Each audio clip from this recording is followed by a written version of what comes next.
kenapa VC kebanyakan invest di founder yang di atas umur 30 tahun? Yes. Dan itu mayoritas banget. Karena mereka punya stability buat nge-run the company yang gak angin-anginan, impulsif. Ya. Karena running startup tuh maraton. Dan itu yang gue pelajarin dari CEO perusahaan kecil gue dibanding jadi VP di perusahaan gede. Oke.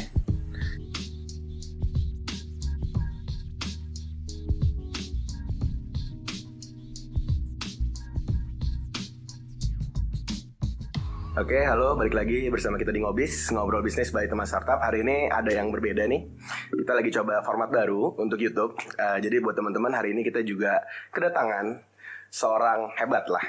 Wah, Seorang biasa aja lah. Seorang hebat. Boleh perkenalkan diri dulu gak, bro?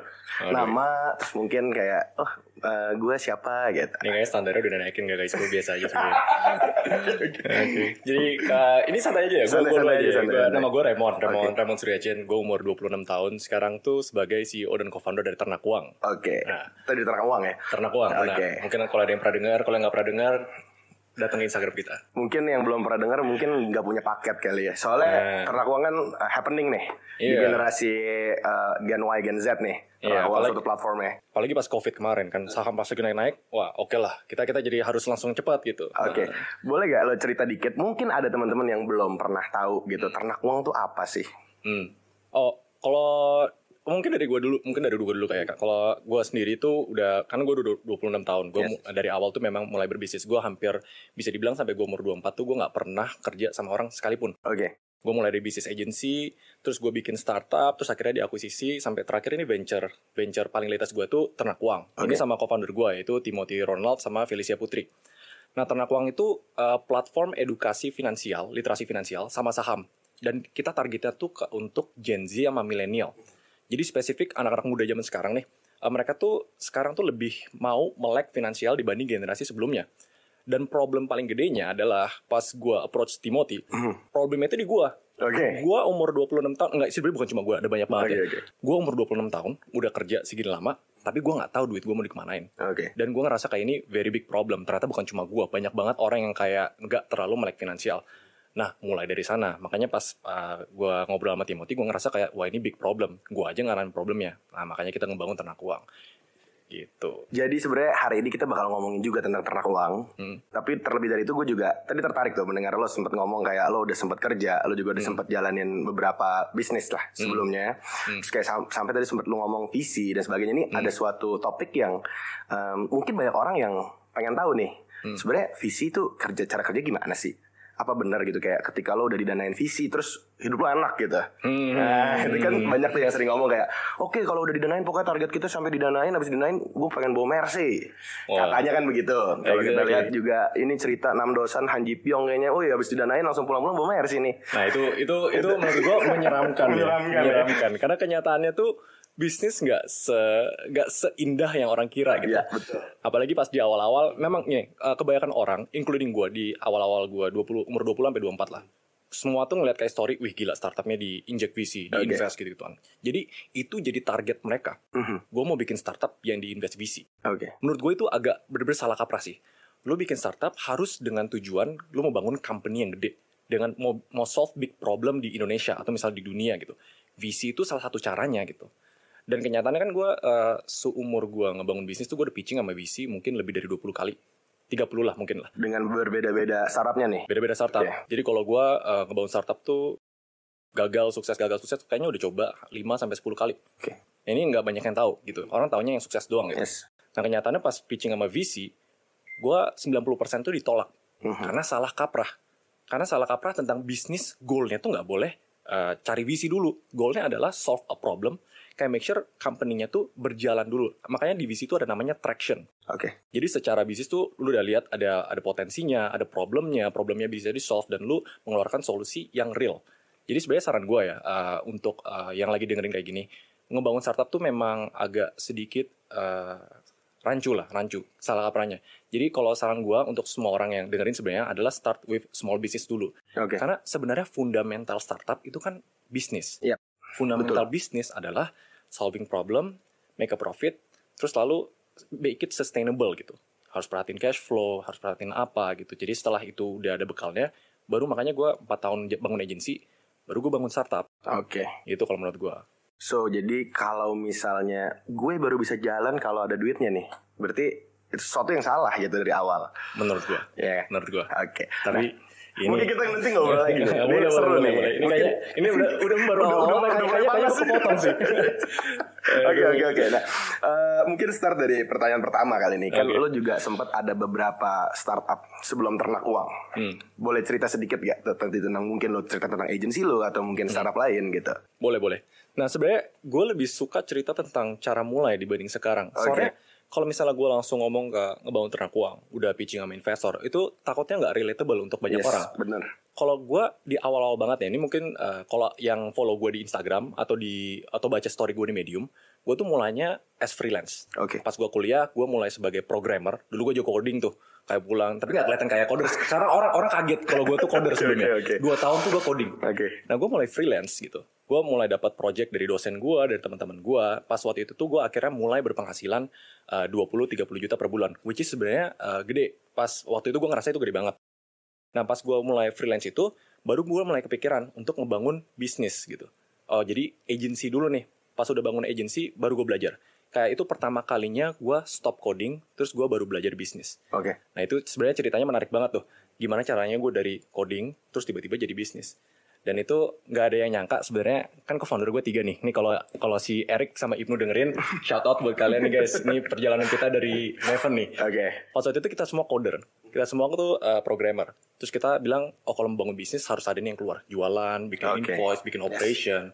Kita sampai sewa kantor di kos-kosan gitu. Kita buat tentuin itu akhirnya kita gambreng.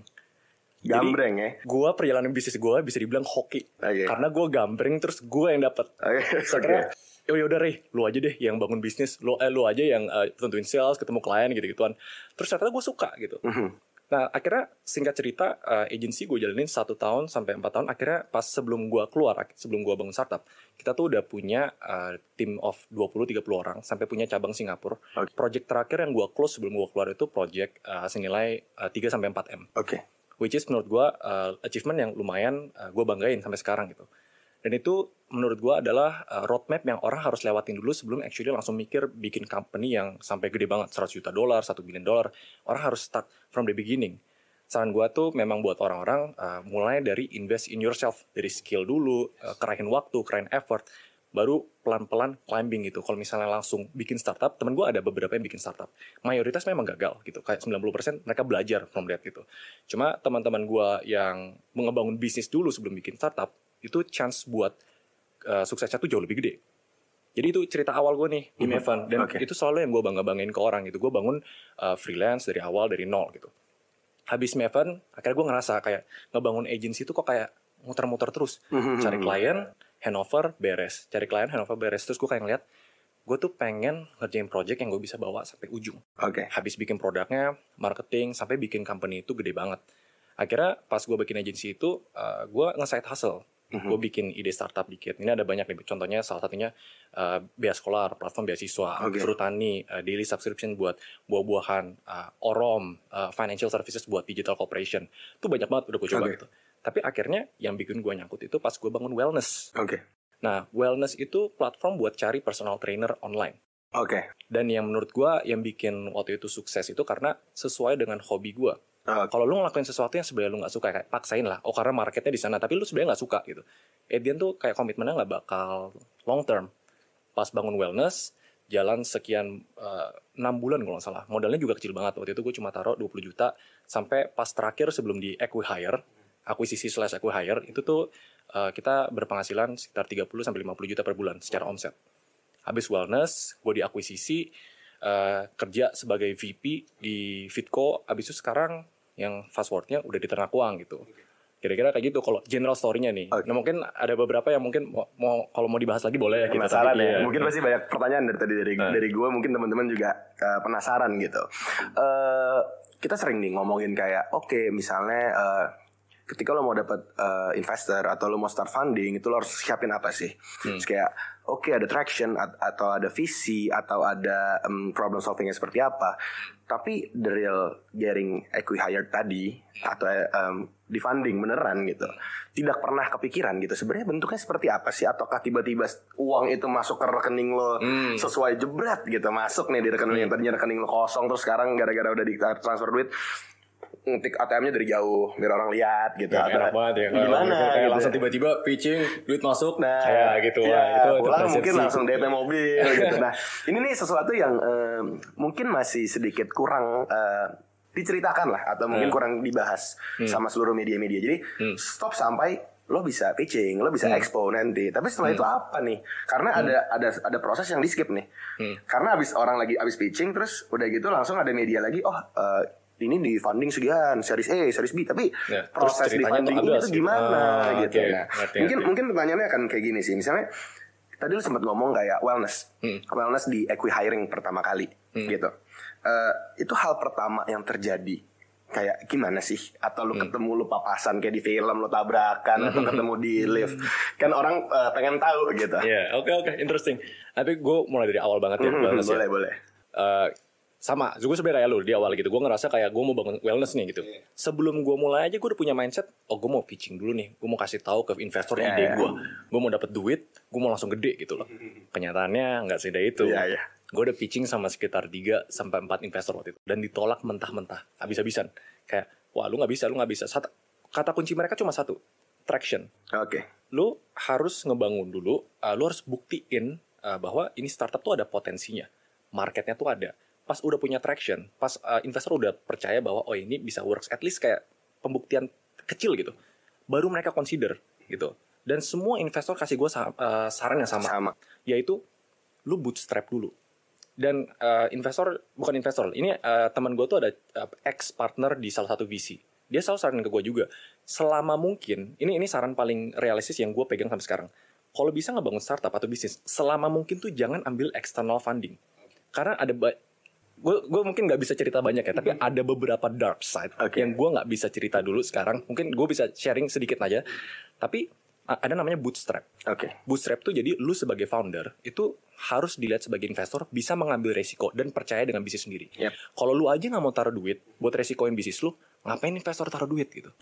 Pas bangun wellness akhirnya abis pitching, gue tanam duit berapa puluh juta lah gitu. Gue kayak take a bet karena gue ambil resiko, gue percaya sama bisnisnya, gue jalanin dulu. Akhirnya pas udah jalan 3 bulan, 4 bulan, 2 bulan pertama tuh gak ada traction sama sekali. Terus habis 3 bulan akhirnya ke pick up. Akhirnya tiba-tiba ada omset mulai dari 5 juta, 10 juta, 30, 50 juta. Pas namanya udah keluar, nah interesting story itu gini, gue gak expect buat di-invest di acquire atau di apapun. Gue mau jalanin dulu, gue ikutin saran temen gue 1 tahun. Tahu-tahu ada satu company yang barusan VC back, VP of Growth-nya namanya Gogor. Nah dia tiba-tiba reach out ke gue. Dia bilang, kita lagi mau bikin ekosistem fitness startup di Indonesia yang pertama, wellness ekosistem gitu. Dan gue ngerasa platform lu wellness itu bisa komplement kita, bisa kayak kita mendingan gandengan nih gitu. Terus akhirnya setelah ngobrol-ngobrol, dia oke dengan gue. Kayak yang paling penting dari acquisition adalah alignment in vision. Kita punya tujuan yang sama gitu. Itu hal pertama yang dilihat dulu. Yang kedua adalah dia ngelihat foundernya. Dia ngeliat gue bisa eksekusi nggak gitu. Om Do nggak, ngemeng doang nggak. Akhirnya gue diketemuin sama CEO-nya. Pas gue ketemu sama CEO-nya, dia ngomong kayak gini, yang akhirnya bikin gue dilema banget. Lo mau bangun startup ini, probably bisa gede gitu. Probably bisa nilainya ratusan juta, sampai miliaran gitu. Apa, kita mendingan go bareng-bareng, terus kita jadi, kayak analoginya kayak, mendingan lo punya part of something, lo punya sesuatu yang kecil, in something big gitu. Dibanding lo punya big pie, tapi pie-nya kecil gitu. Akhirnya, gue diproses dari sana, dia kayak lihat financials gue, lihat visi gue, dia interview gue tuh lumayan lama gitu. Kayak gue beneran bisa eksekusi atau enggak. Waktu itu gue nggak mau tetap. Tapi akhirnya setelah konsiderasi di salah satu post gue di Medium yang kedua, itu bisa dibilang quarter life crisis gue pertama. Ngelepasin title CEO gue, title entrepreneur gue, buat masuk di startup, buat kerjain itu gitu. Akhirnya setelah diskusi, gue telan ego gue. Gue ngerasa kayak dengan gue kayak gini, gue bisa belajar lebih dalam. Gue bisa lebih banyak dapat experience membangun startup pas gue join di Fitco. Nah akhirnya decision di sana habis ngelewatin quarter life crisis gue terima di acquihire. Jadi buat teman-teman yang nggak tahu, akuisisi itu company dibeli, bisa lo langsung putus, langsung keluar atau gimana. Acquihire itu company dibeli, tapi lo masuk ke company itu buat gedein visi company lo di company itu gitu. Jadi itu bedanya sih. Short story-nya kayak gitu kalau dari Wellness dan Fitco. Oke. Jadi ini emang kenal atau emang kayak lo tiba-tiba di reach out aja atau dari kartu nama atau bener-bener random sih. Random aja. Random. Tiba-tiba kayak dia reach out, ajak meeting gitu. Oke. Ya, kira-kira gitu. Oke. Nah, lu sempat ngomong juga tadi tentang kayak lo masih punya, mungkin dibilang lo masih punya visi atau lo masih punya ego atau lo masih punya apa ya kayak idealisme lah gitu kayak gila gue dari nol kok tiba-tiba gue jadi kasih anak gue ke orang lain. Terus gue jadi kayak cuman mungkin babysitter gitu, mungkin di sono gitu, mungkin bukan papahnya gitu. Apa sih yang lo pikirin kayak plus dan minusnya waktu itu pertimbangan lo sampai lo akhirnya memutuskan untuk kayak oke, selain dari kayak tadi lo diajak untuk membuat sesuatu jadi bagian kecil di sesuatu yang besar. Ya, itu tadi gue suka banget lu pas mention pride, ego. Karena itu the one issue yang sebenarnya menurut gue paling gede di pemilik startup. Tapi gue ngeliatnya gini, kayak segede apa sih gue bisa bawa ini gitu. Dan ini kan startup pertama gue yang actually menghasilkan omset lumayan gitu. Tapi gue belum yakin nih kalau misalnya gue mau scale company ini ke $100 juta, $1 billion, apalagi itu masih jauh banget gitu. Dan story-nya juga yang ini mungkin gue cerita dikit cara mereka kontak kita. Jadi startup lu harus di tahap kayak punya exposure dulu gitu. Jadi pas Wellness di approach itu nggak kosong kan. Jadi udah punya omset, ternyata dia udah lihat website gue gitu, baru dia approach. Jadi itu mungkin salah satu konsiderasi buat yang bangun startup, buat invest. Bangun dulu aja, nanti investor yang datang. Nanti gue bisa cerita juga tentang ternak uang kayak gimana. Nah pas Wellness itu, pas gue masuk, gue berani gue safe to say bilang bahwa dengan gue join Fitco, apa yang gue pelajarin di Fitco di 1 tahun itu mungkin ngalahin semua apa yang gue pelajarin selama 4 tahun 5 tahun sebelumnya. Pas gue masuk, gue tuh umur 24, orang termuda di organisasi yang orangnya ada 100-200 orang. Pas gue bangun tim digitalnya, 60-80% orang tuh di atas umur gue. Jadi yang paling gue pelajarin banget nih itu leadership skill dan organizational management. Karena lo gak mungkin kayak ngebangun startup dengan tim cuma 2-3 gitu, lo butuh banyak orang. Dan gue ngerasa kayak gue dapat hands-on experience yang kalau gue gak punya experience itu mungkin ternak gue gak bisa segede yang sekarang gitu. Mungkin gue gak ada berani buat kontak si Timothy atau apa. Gue gak tahu what to do gitu. Jadi life is not a race. Kayak semua orang punya timeline masing-masing. Kebetulan timeline gue bisa belajar sendiri dari agency. Gue bisa belajar digandeng dengan di Fitco untuk organizationnya. Sampai bisa bawa gue ke sekarang gitu. Jadi akhirnya gue telan ego gue. Gue ngerasa gue benefit banyak banget juga di sana. Terus ya sisanya sih sudah udah banyak sih gue cerita di medium gue yang post kedua itu. Nah tapi ya kejawab lah kalau gitu. Kejawab. Gue kebetulan juga baca medium lo. Gue baca medium lo, gue bilang bener sih kayak ego itu akan sulit sih untuk di kayak ya dari sekarang kayak lo banyak lah ya maksudnya nggak teman-teman yang kayak oke, gue punya startup langsung lo pasang di Instagram lo pasang di LinkedIn lo, bahkan di Clubhouse kemarin semua pasang gitu, dan itu nggak salah menurut gue. Kayak ya lo bangga akan apa yang lo kerjain gitu. Terus di satu titik tiba-tiba lo ditawarkan something big, tapi ya lo harus melepaskan itu gitu. Tapi kan memang banyak nih skemanya, banyak sistemnya gitu, dan itu nggak gampang buat langsung kayak oke deh bye deh bro gitu. Kecuali memang dari awal lo bikin startup itu memang aku mau exit cepat, cuman kayaknya nggak iya, maksudnya kayak orang juga pasti ya ketika lo jalanin itu setengah hati kan juga nggak kelihatan dari apa yang lo keluarin gitu. Ya, sebenarnya pas itu gue sayang banget sih kalau dipikir-pikir ya, kayak kalau gue tunggu aja Wellness 3 bulan 6 bulan lagi pas tractionnya udah bisa hit 100-200 juta per bulan, wah mungkin pas diakuisisi atau acquire nilainya bisa 3 kali lipat gitu. Oke. Nah itu berarti ini ada dalam tahap negosiasi kan ya? Ada. Nah kalau boleh tahu nih sedikit lah tentang negosiasi gitu. Negosiasi itu berjalannya seperti apa sih? Oke.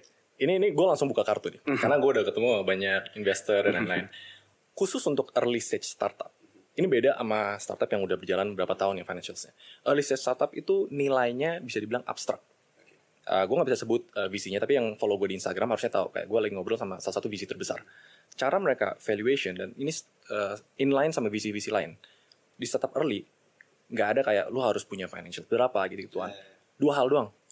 Dia ngelihat foundernya capable atau enggak, bisa nggak ngejual visi besarnya itu, dan bisa ngebuktiin ke mereka bahwa mereka bisa eksekusi.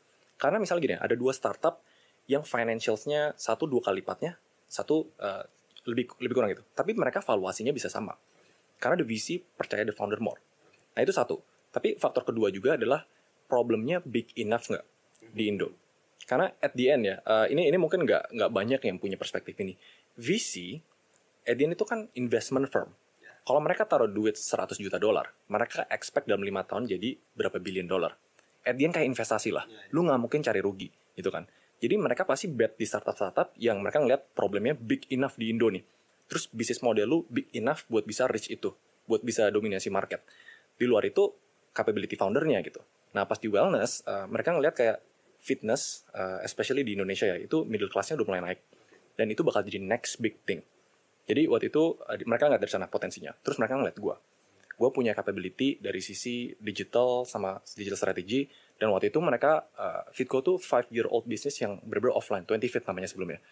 Jadi gimana cara bikin semua offline operation itu jadi digital. Mereka ngeliat kayak gue punya expertise di sana. Akhirnya setelah di sana, kita negosiasi angka. Yang nggak kayak valuasi berdasarkan numbers atau gimana. Kita shoot aja.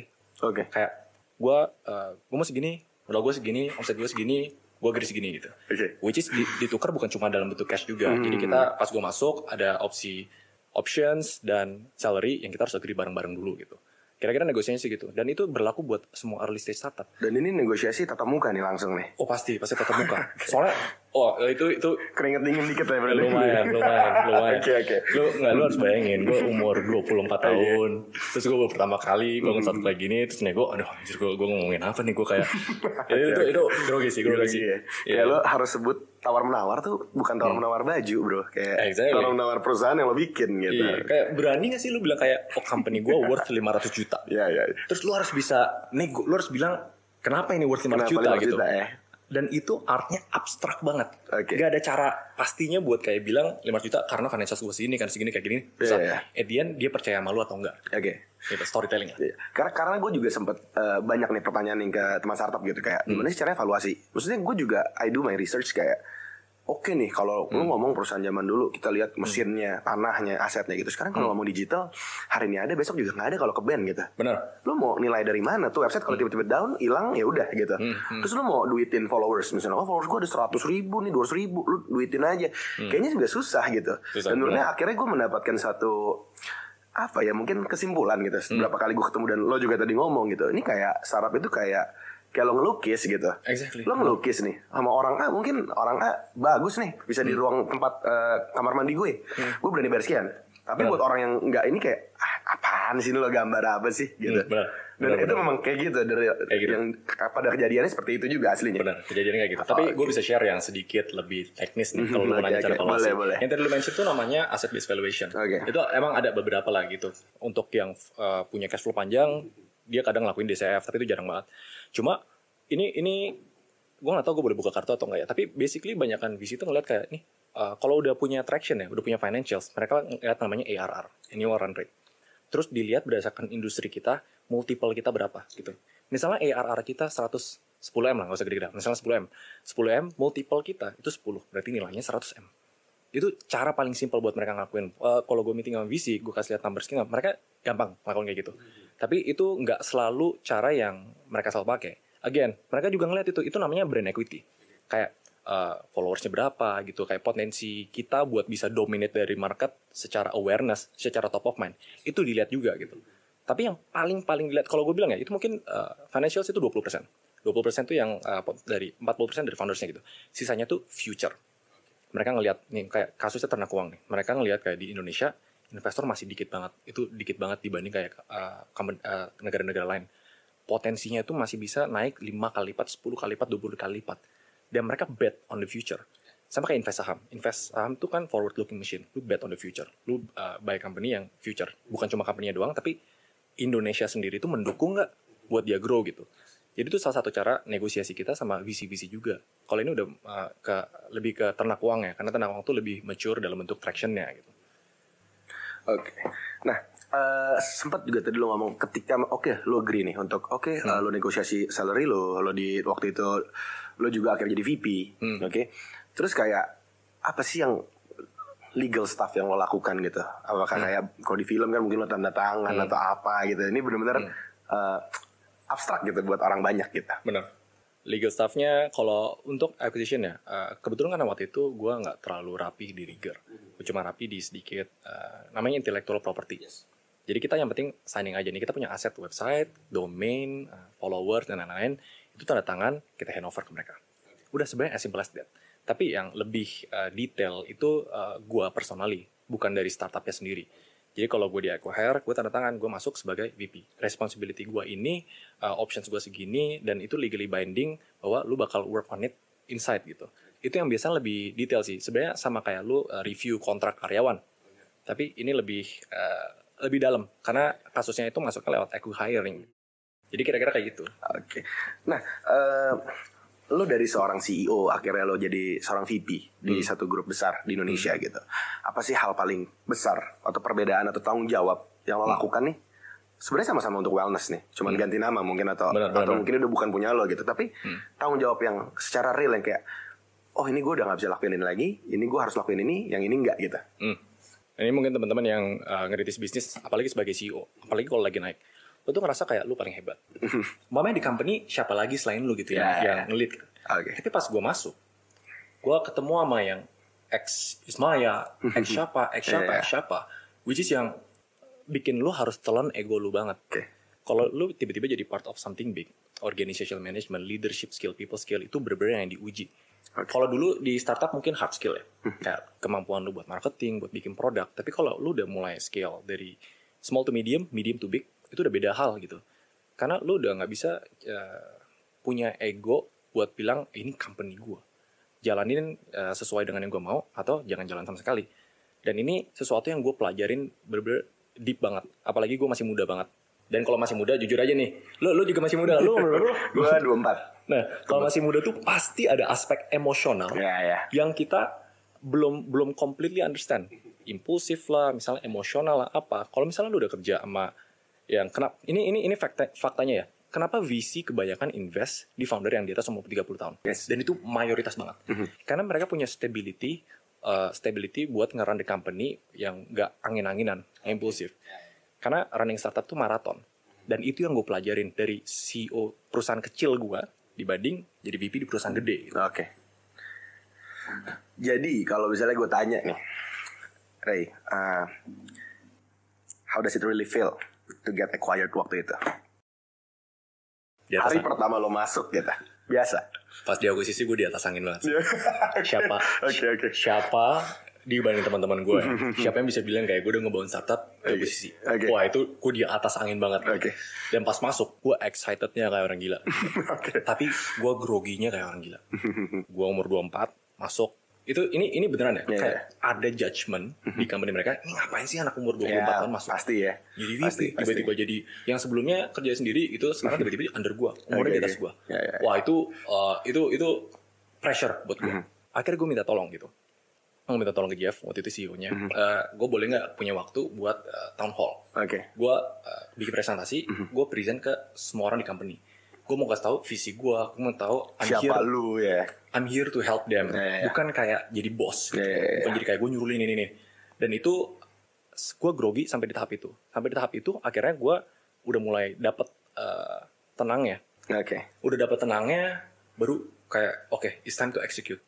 It's time stop di atas angin, turun lagi, mulai relate ke karyawan-karyawan, mulai relate sama tim kita, mulai turun tangan buat actually get shit done. Dan itu yang gue rasain banget. Tapi pasti di atas angin semua orang pasti ngerasa pasti. Siapa yang bilang kayak startup di akuisisi, wah itu rare opportunity sih.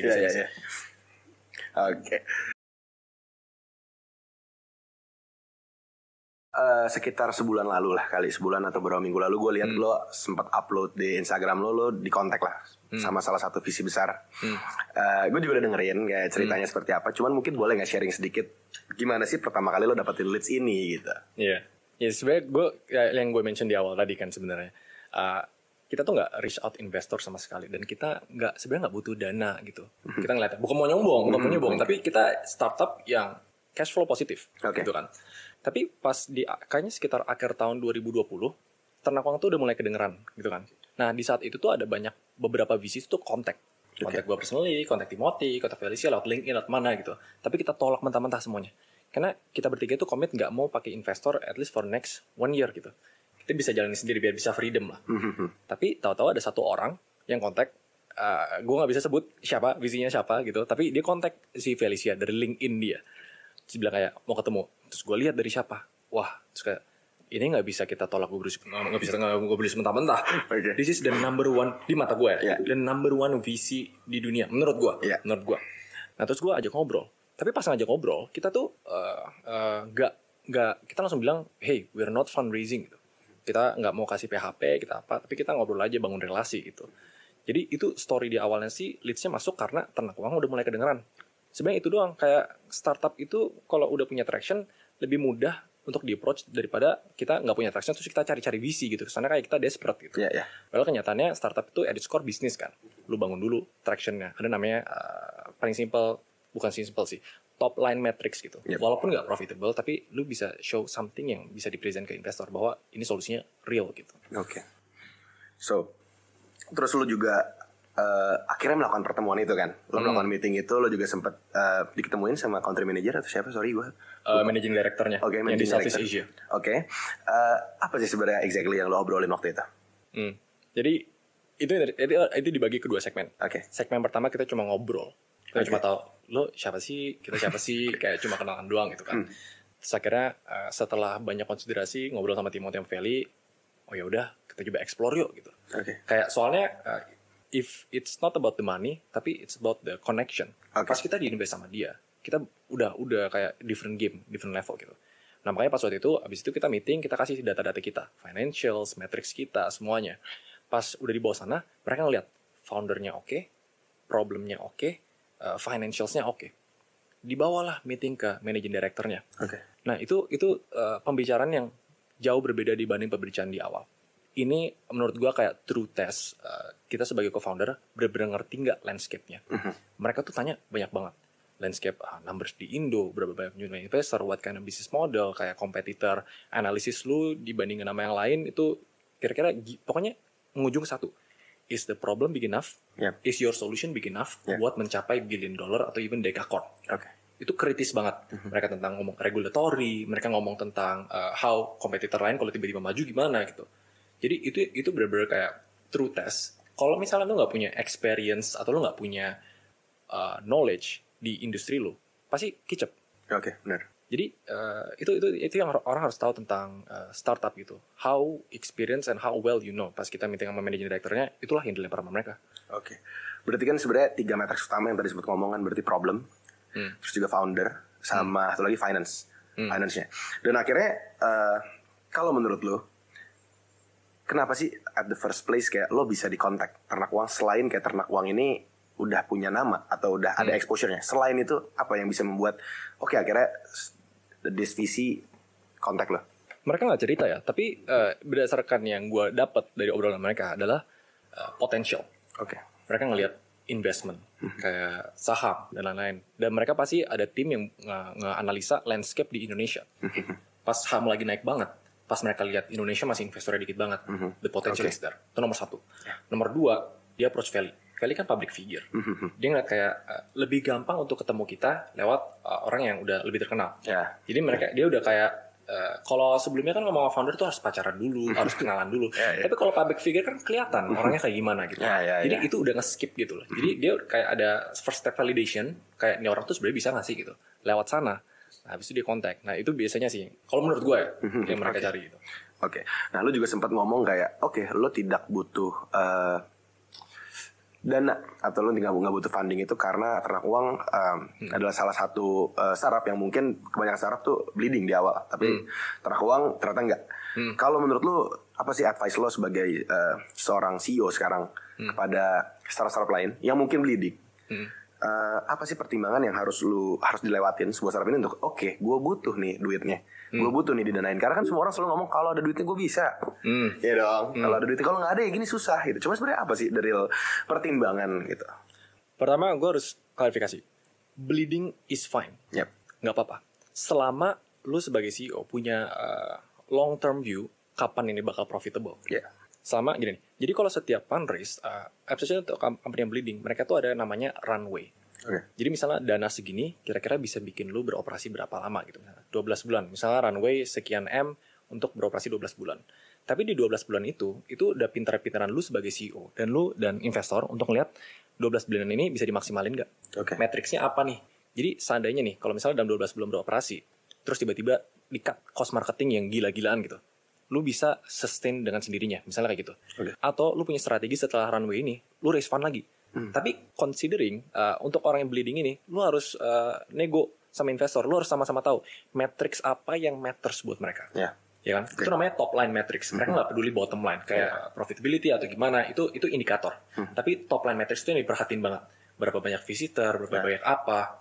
Kalau di kasus ternak uang tuh berapa banyak members. Itu harus diperhatiin. Dan emang harus show ke mereka month-to-month growth yang positif.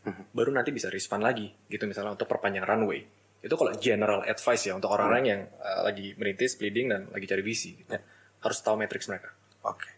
Supaya lo jalan, tapi lo tahu nih sebenarnya apa yang lo raih gitu kan, yang lo butuhkan, dan sebenarnya lo butuh apa sih kalau lo duitnya nih apa sih matriks tadi gitu. Jangan sampai kayak diinvest bakar gede-gede tapi lu nggak tahu ujungnya tuh di mana. Dan itu biasanya itu dia pas lu meeting sama managing director ya, itu yang di challenge sebenarnya. Kalau lu sebagai bleeding company itu bakal di challenge. Kayak sampai kapan monetization modalnya di mana? Nggak tahu nggak apa-apa di awal gitu, tapi lu ada bayangan gitu mau ke arah mana gitu. Karena visi ini bukan orang tua lo yang nggak apa-apa kalau duitnya habis. Wah visi. Nah ini ada beberapa dark side nih. At the end tuh visi tuh kayak orang yang lu kalau pinjemin orang 10 M ke orang gitu, duitnya hilang, lu marah nggak? Marah Bas, tapi gue gak marah soalnya gue gak punya duitnya.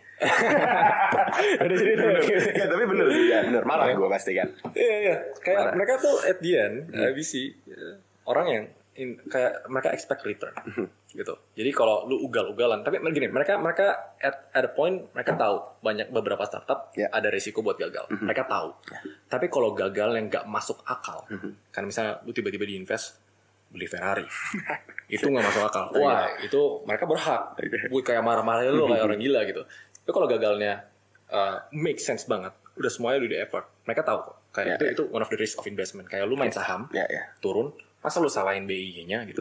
Karena ini bukan loan kan sebenarnya, mereka invest. Mereka bukan loan ya. Bukan loan. Nanti ada halnya juga. Nanti kalau lebih dalam mungkin ada kayak liquidation preferences-nya atau apa itu nanti sebenarnya di-discuss di term sheet sih. Oke. Mungkin untuk closing gue pengen tanya sih kayak sebenarnya apa sih? Apa what's next buat lu? Buat lu dulu, baru kayak buat ternak uang setelah itu. Buat gue sih end goal gue di dalam hidup ya sebenarnya, dan gak berubah selama 5 tahun terakhir. Gue mau create legacy. Gue mau pas gue mati, gue diingat gue punya impact ke society, something positif. Makanya ada aspek kayak pengen bangun charity, pengen bangun apa. Tapi pasti to help other people, you have yourself first. Dan gue sekarang fully committed untuk ngebangun ternak uang, untuk invest in ternak uang, bangun di timnya, bangun di invest di Timothy, kayak invest di Valley, kayak make sure kayak ini jadi company yang really big. Dan ini align banget sama visinya ternak uang juga. Karena gue problemnya tuh mulai dari gue yang nggak ngerti finansial sama sekali gitu. Dan ternak uang soul mission kita selalu ulangin dulu, kita mau mencetak 10 juta investor. Tapi itu yang gampang dicerna. Tapi kita bertiga itu punya komitmen. Lu bayangin Indonesia, kalau sampai ojol-ojolnya aja melek finansial.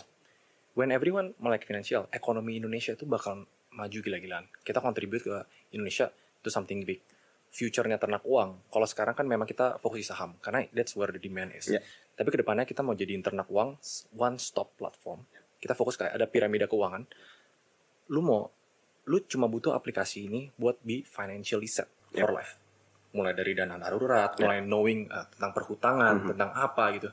That's our end goal. Dan itu visi gede kita. Kalau bisa satu Indonesia pakai ternak uang, that's the ultimate goal. Betul. Kita bisa bantu, kita bisa perform juga as a startup. Terus itu udah pasti lasting impact. Kita bisa bilang Indonesia maju secara financial dan kita be a part of that gitu. Itu pasti dalam hati kecil kebayangan orang startup tuh punya karena vision di startupnya mereka. Gitu. Mungkin impact ini kalau kita relatein kayak kita ngomong ojol tadi.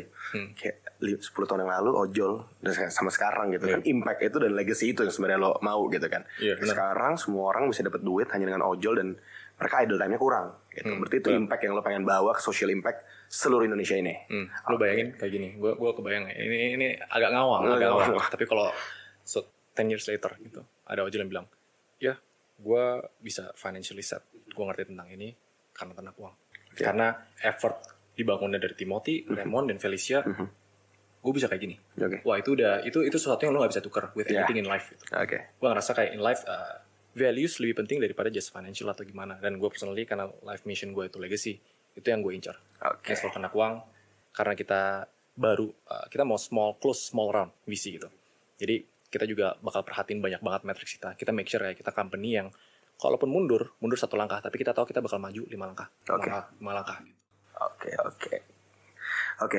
Mungkin untuk closing terakhir lo, any tips gak sih buat lo ke teman-teman yang sekarang lagi tahap early stage startups untuk dealing with VC funding ini? Atau mungkin mau cari atau mungkin lagi dalam tahap apa sih sebenarnya? Sebenarnya ada jawaban idealis sama realistis. Gue langsung yang realistis aja ya. With VC funding, kalau lu ngerasa kayak lu nggak bisa hidup tanpa VC, mendingan jangan. Lu nggak bisa hidup tanpa funding, mendingan jangan. Dan kalau misalnya lu at the end kayak ketemu VC, lu harus position yourself. Lu punya leverage. Lu yakin banget startup ini bakal sukses. Lu yakin banget sama traction lu. Mereka lebih butuh lu dibanding lu butuh mereka. Itu the most realistic advice yang gue bisa kasih. Kalau di tahap kayak lu kayak shopping terlalu banyak atau gimana gitu, kayak itu kan VC itu udah ketemu berapa ribu startup gitu. They can sense that gitu. Dan mereka tahu orang startup yang again disruptive innovation. Itu startup yang founder yang yakin bahwa di startup can make a solution atau make a difference di Indonesia gitu. Dan itu tips gue, di luar dari jalanin dulu. Fokus on your metrics, jangan fokus fundraising, fokus on your metrics dulu. Kalau pas udah naik, barulah nanti investor bakal datang. The ideal scenario investor yang bakal datang ke kalian sendiri. Gitu. Sip, keren banget, thank you. Bro, Raymond, thank you banget udah mau datang ke Ngobis ngobrol-ngobrol sama teman startup. Terus juga udah boleh sharing terkait visi funding, terkait di funding atau di akuisisi kemarin, dan infonya sangat menarik banget. Mungkin nanti ketika kita up kontennya, kalau masih mau tanya-tanya gitu, boleh kemana sih kalau mau nanya-nanya tentang terkait visi ini, boleh nggak ke Instagram lo untuk ke DM lo? Boleh, kebetulan karena gue lagi berusaha menjadi content creator ya, gara-gara dipaksa sama Timothy dan Feli, guys, kalian maksa gue jadi content creator, kalian follow Instagram gue aja. Di mana sih Instagramnya, bro? Instagram gue di Raymond Chin S. Raymond Chin gitu. Itu boleh nge-DM ya? DM aja boleh. Sama satu lagi berarti platform ternak uang tuh sekarang ada di mana aja sih, bro? Kita udah ready di iOS sama Android, tinggal download aplikasinya. Bisa lihat kayak modul-modul pembelajaran kita, riset kita. Itu harusnya cukup sangat membantu investor yang baru mulai gitu. Kita nggak mau kita misinya tetap pengen bantu mereka. Gitu. Oke, thank you banget buat ternak uang, buat Raymond, thank you, buat tim Excel, thank you udah main-main. Kita ketemu lagi di podcast selanjutnya. Alright, bye.